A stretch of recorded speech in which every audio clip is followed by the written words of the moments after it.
Welcome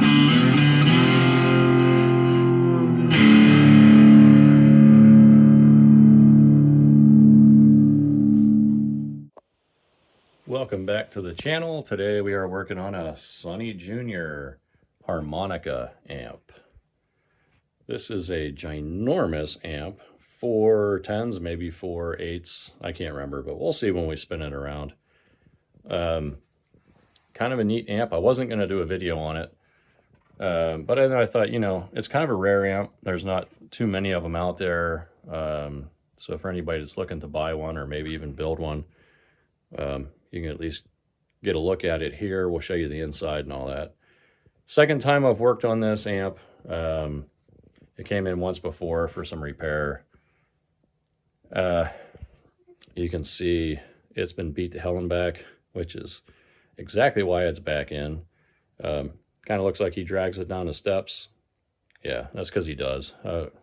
We've watched him do it, but that's okay. He's a cool guy. And this thing is really heavy, so I can see why. Yeah, I should just put like a metal skid plate on the bottom and just drag it around. That would kind of be the better way to handle this thing.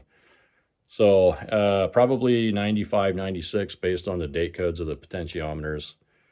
But yeah, let's spin it around and get a look at this thing. Whew, okay, the backside here. I'm trying not to get in here too deep because it does kind of smell like a festival porta potty. It's been in a lot of bars, a lot of gigs, so I think he uses about every week. But there's some details there. And again, I think it's probably like a 95 or a 96. It's got a little signature there. Looks like solid pine cabinet. And it doesn't really smell that bad. I'm just playing around just because it looks so bad. But I mean, it is filthy, but it doesn't really stink all that much. It just kind of smells like oldness, you know. Some rebranded speakers there. I have no idea what they really are, but there's a number there if you can make any sense of that number. And that's definitely an 8-inch speaker, so we got 4 8-inch speakers there. I got the chassis out of it. I'll show you that here in just a second. And pretty simple back panel there. So that's yeah, we will kind of grab the chassis and we'll take a look at that now. Got a nice leather handle there. It looks like it's from the 30s. That's cool. All right, okay, let's have a peek here at the chassis. Overall, fairly good quality amp. They did a good job building these things. I mean, stainless steel chassis. It's enclosed on both ends. It's really nice. This one, you can see the filth continues. This thing could probably give a Waffle House kitchen a run for its money. But I'll get that taken care of. I'll get some Windex and whatever, and I'll just clean this up. And I don't really have to worry about losing the screen print since it's already gone. Except we could see right there, it looks like it said cotton. That's great. You know, the old cotton fuses, they were awesome fuses. I really have no idea about these transformers. This looks like a Vibrolux sized transformer. It's a little bigger than a Deluxe Reverb. You know, it could be like maybe a basement transformer or something. I don't know. But UMP, Ugly Magnetic Products. That must be what these are. I've never even heard of that brand. If you know what these are, let me know. I don't know. It's probably some company that's not around anymore. Maybe something that was rebranded. So I have no idea. This thing sounds really good though. But let's spin this around. Look over here. For tubes, we got a 12AT7 and a 12AU7. And then a pair of 6L6s and a 5Y3 rectifier tube. Now this amp came in because the power tubes are totally shot, as well as some other things that need to be updated. So I'm hoping that the tube sockets aren't loose. I'm hoping that's not part of the cracking and popping noises. The tubes felt tight in the socket, and I assure you these alligator clamps were not contributing. These things are about as useful as a Craigslist ad these days.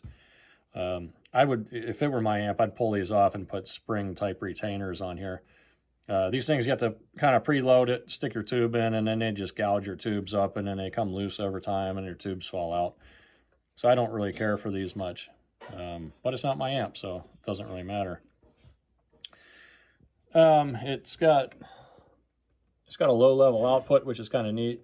It's even got this slide impedance selector. That's good when you got limited space for a rotary type, like what you would find on a Marshall, you know, that type of impedance selector.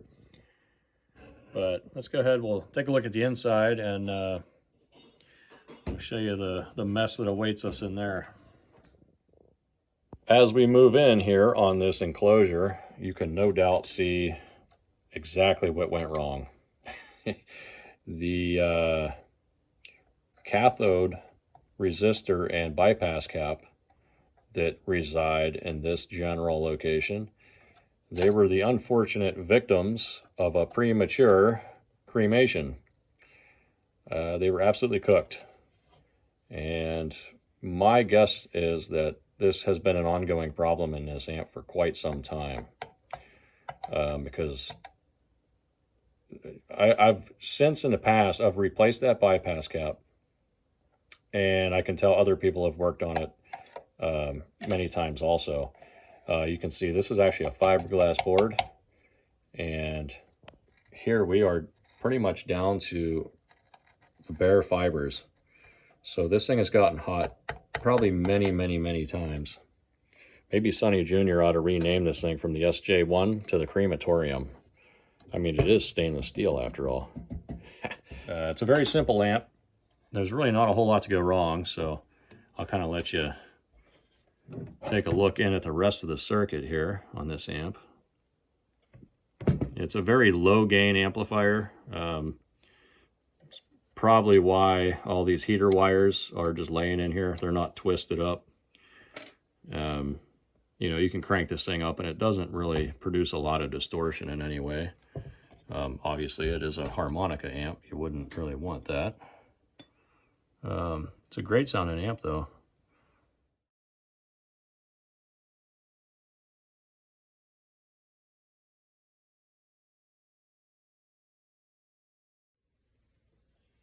Fast forward about a week and we've got some new valves here in the old crematorium. So this amp, turns out the issue with this was the power tubes here. So take a look at this one. So we've got a bunch of flaky white stuff inside there. So we know that this has lost its vacuum. And you can actually see there's a crack in it. Let's see if I can find that for you. All right, just if I get the light to reflect on it, there's a hairline crack right there. And it runs all the way down into the base. That's probably from the amp getting banged around because it's such a big, heavy, cumbersome amp. But anywho, we've got new filter caps in here. The bias circuit is all redone at this point. This amp originally would have had maybe a 200 or 220 ohm, maybe a 250 ohm resistor here. I couldn't find a schematic. However, I found the schematic for what I believe this amp was based off of, and that would have been cathode resistor, somewhere in that value. Now, somebody had replaced it with a 270 ohm, and the resistor was just a ginormous monster of a resistor, so that's how I'm certain that that was not the original resistor. And it was still drawing a little too much current, so the first time I saw this amp, I'd upped that value from 270 up to 300. And now that we've got new tubes in it, now we're at 400 ohms here with a new bypass cap. And we've got a good space here so the cap doesn't get overheated.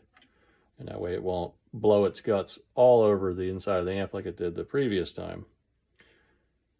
And new filter caps. This first filter cap here, it had been severely overheated, and so all the shrink wrap was blistered off of it. So while I was in here, I figured I may as well replace all of them. There's no reason not to. They're not that expensive, and they had already been replaced once before, and they were 20 years old. So I know a topic of a lot of debate. A lot of people don't like to replace capacitors if they're functioning. That's fine if it's, you know, if they're the original caps and you're trying to preserve the originality. But otherwise, it just makes sense to replace them. And then that way this amp doesn't have to come see me again for a third time in 1 year. So at this point, I'm going to crank this thing up so you can guys hear how lovely this thing sounds.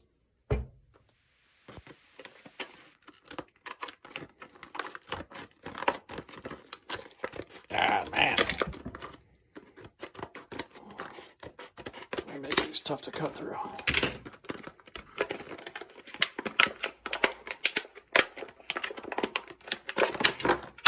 Oh yeah, look at that.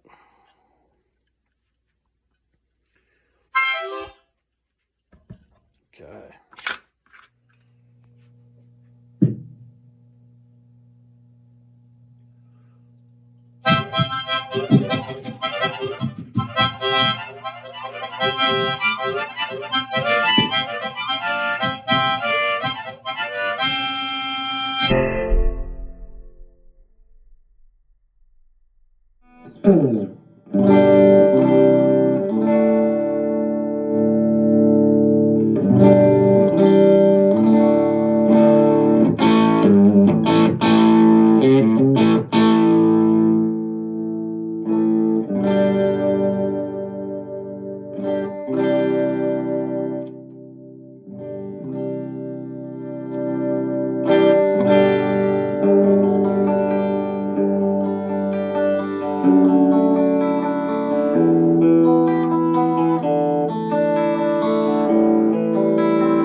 Oh yeah, oh, that was a good audio demo, wasn't it?